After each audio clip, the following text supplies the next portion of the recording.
Nako girls, eto na nga. May chika ako. Si Tim, feeling ko may babae. Yan ka na naman, Sarah. Mag-aalala sana kami kung ikaw mismo hindi gumagawa ng kalokohan.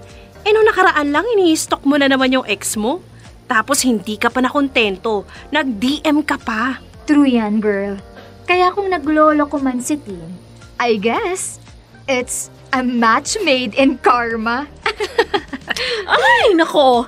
Nakakainis kasi. Yung sakin naman, for fun lang eh.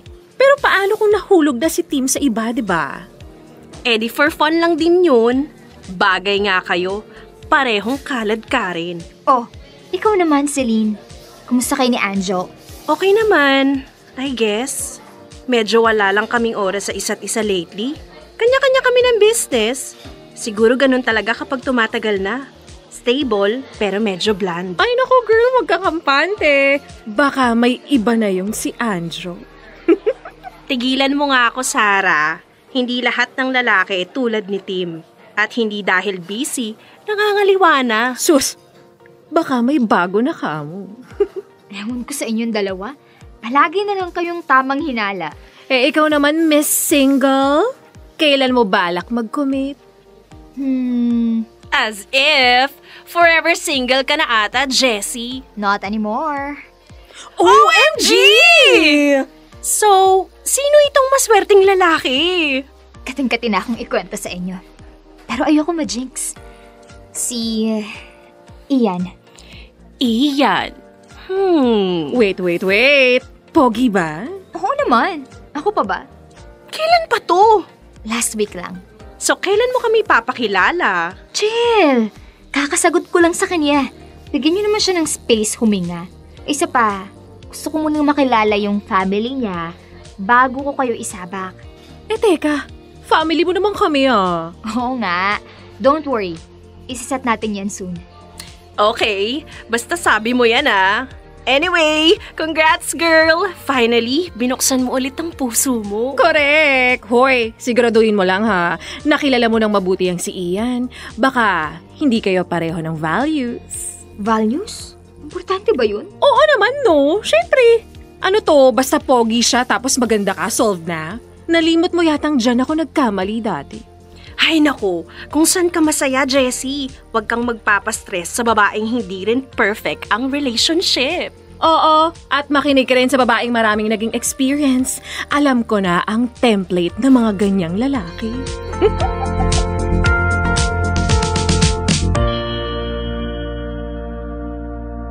Dear love, ako si Jessie.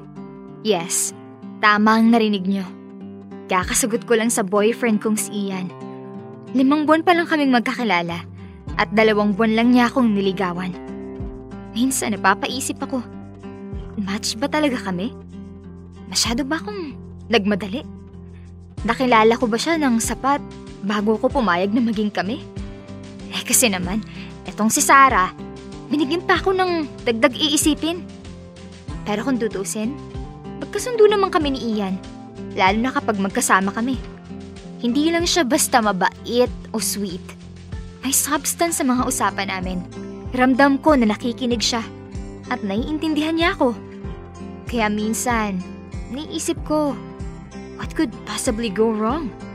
Tsaka, totoo naman, kahit maging kayo na ng isang tao, meron at meron ka parang madidiscover habang tumatagal. Hindi ko to tinitignan bilang panganib, kundi bilang parte ng paglalakbay naming dalawa.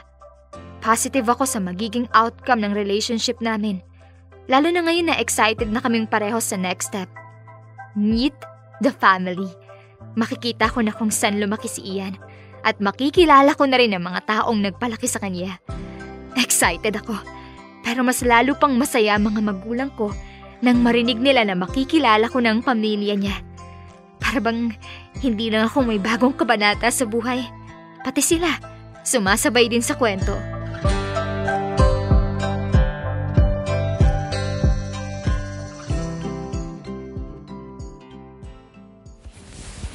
Oh, anak. Nakakailang palit ka na, ha? Ano bang meron? Parang dinaanan ng bagyo dito. Ang kalat na ng kwarto mo, oh. Hindi kasi ako makapili ng susuotin, ma. Pupunta kami ngayon sa bahay ni Ian. So, makikilala mo na ang mga magulang ni Ian. Oo nga, Ma. Kinakabahan ako. Base sa kwento ni Ian, mabait naman daw sila. Pero hindi ko pa rin maiwasang kabahan. Ay, ano ka ba naman, anak? Basta presentable ka at wala ka namang ginagawang masama. Bakit naman hindi ka nila magugustuhan, di ba? Tama kayo. Ma, bagay ba tong palda ko? Oo naman. Kahit anong suotin mo, bagay na bagay sa'yo. Basta magpakilala ka bilang ikaw. Ayos na yan. Parang mukha akong madungis sa kulay na to. Marami ka pa namang ibang damit dyan. Sigurado ako, magugustuhan ka nila. Anak kita, anong hindi ka gusto-gusto sa'yo, hindi ba? Salamat, Ma. Sa totoo lang, pinaghandaan ko talaga to. Sana makita nila na okay ako para kay Ian. Oo naman, anak. Pasalamat nga sila. Tinanggap ko si Ian bilang boyfriend mo. Oh, dali na. Baka malate pa kayo. Nakakahiya lalo na kung may oras kayong sinabi. Opo, Ma. At anak, tandaan mo, magbigay galang ka ha. Lalo na sa mga magulang niya. Opo. Basic yan, Ma. Lagi niyo namang paalala sa akin.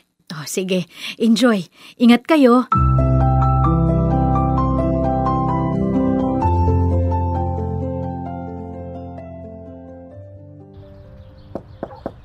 Ma! Wait, love. Kinakabahan ako. Ha? Bakit naman? First time nila ako makikita. Paano kung hindi ako physically pleasing para sa kanila? Sus, hindi naman ganun si Mama. OMG! Ah! Oh, ano yun, love? May ipis na dumapo sa paa ko. Sus, parang yun lang eh. Oh, anak. Andito na pala kayo. Ma, si Jessie po. Girlfriend ko. Oh, ito pala yung ipinagmamalaki mo sa amin. Hello po, tita. Bless po. Naku, napakaganda mo ha. Oy, pasensya ka na. Hindi pa ako nakakaligo. Amoy kusina ako. Tara, pasok na. Matmat! Adi! Tigilan nyo nga yung harutan nyo. Ang gulo-gulo ng bahay dahil sa inyo. Ano yung amoy na yun? Parang amoy patay na daga. Halika, love. Matmat, Adi.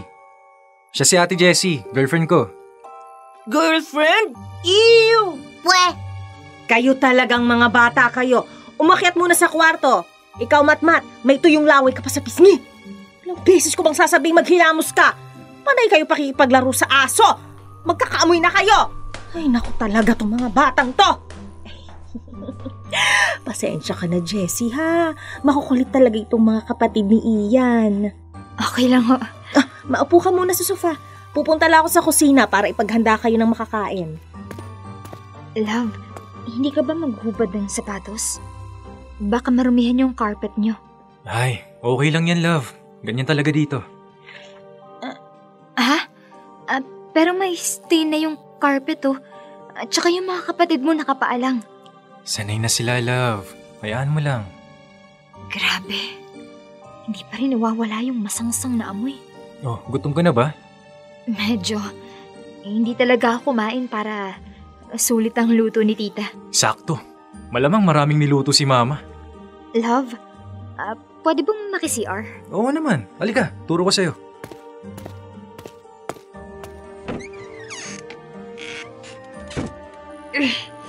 May laman pa yung bowl. Kadiri. Hindi mo na nag-flush ng maayos. Bakit ganito yung sahig? Hindi naka-tiles. Putik-putik. Parang, masusuka ako. Love? Oh, anong problema? May, hindi yata nakapag-flush, love. May... Sorry, nakakaya. Sandali lang, love, ha? Hindi ko alam kung sinong huling gumamit. Okay lang. Hindi na lang ako gagamit. Sigurado ka ba? Iyan, anak! Nakapaghain na ako! Halika na, love. Ready na pala yung pagkain. Hindi mo ba muna lilinisin yung banyo nyo? Mamaya na yan. Baka mawalan ako ng gana kumain. Parang ako na yung nawala ng gana. Ano yun, love? Wala. Halika na. Oh, eto. Kalderetang baka. Kumakain ka ba nito, Jessie? Opo, tita. Yan ang specialty ni Mama, love. Hinahanap-hanap yan pag may handaan. Ganun po ba? O anak, Plato, ikaw na magsandok para kay Jessie. O, itong ginamit kong kutsara na lang gamitin mo para hindi na dumagdag sa hugasin. Kukunin ko lang yung prutas. Love, walang serving spoon. Ha? Hindi na kami gumagamit nun, love. Dagdag hugasin pa yun, sabi ni Mama. Baka kasi mapanis agad yung ulam. Pero sige, kumain na tayo.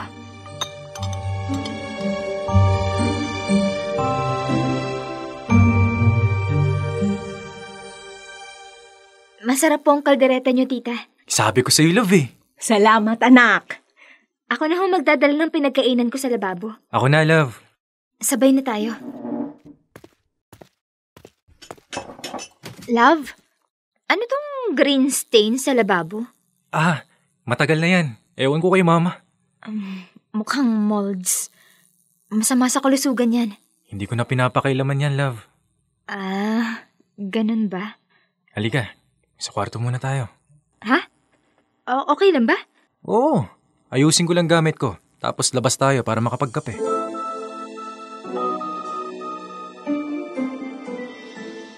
Love, parang may kakaibang amoy dito sa kwarto mo. Amoy? Wala naman ako naamoy. Never mind. Upo ka muna dyan. Ilan taon na tong kama mo? Bagong bili lang yan last year. Bakit? Wala. Parang naalikabok na. At yung punda, mukhang hindi pa nalabhan. Oo, hindi pa kasi nakapaglabas si Mama. Taga! OMG! Ha? Saan? Ayun! Ang laki, parang pusa! Hindi ko makita. Cute mo. Takot ka pala sa daga. O sige, bumaba ka na lang, love. Bilisan mo sa ginagawa mo! Gusto ko nang umalis! Oo na, sige na.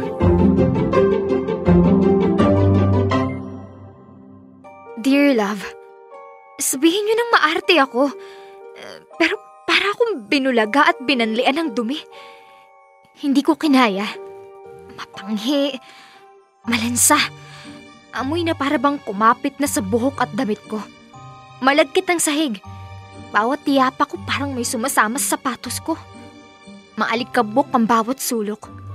Halo-halong amoy ng pawis, gamit na mantika, amoy patay na hayop.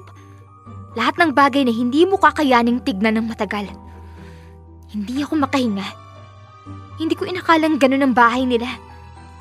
Doon talaga siya lumaki. Ganun ang sitwasyong kinagisnan niya. Bumaliktad talagang sikmura ko. At dahil doon napaisip ako, kaya ko ba talagang makasama si Ian habang buhay? Dahil nga siguro maarte ako, kahit pa magkasundo kami sa halos lahat ng bagay, ay nagpa siya akong makipaghiwalay. Hindi ko na sinabi ang totoong dahilan. Ayoko naman kasing mainsulto siya. Baka isipin niyang minamaliit kong pamilya niya. Pero ang totoo, natakot talaga ako na baka kapag kami ang magkatuluyan, baka ganito din ang kahantungan ng aming kinabukasan. Blah!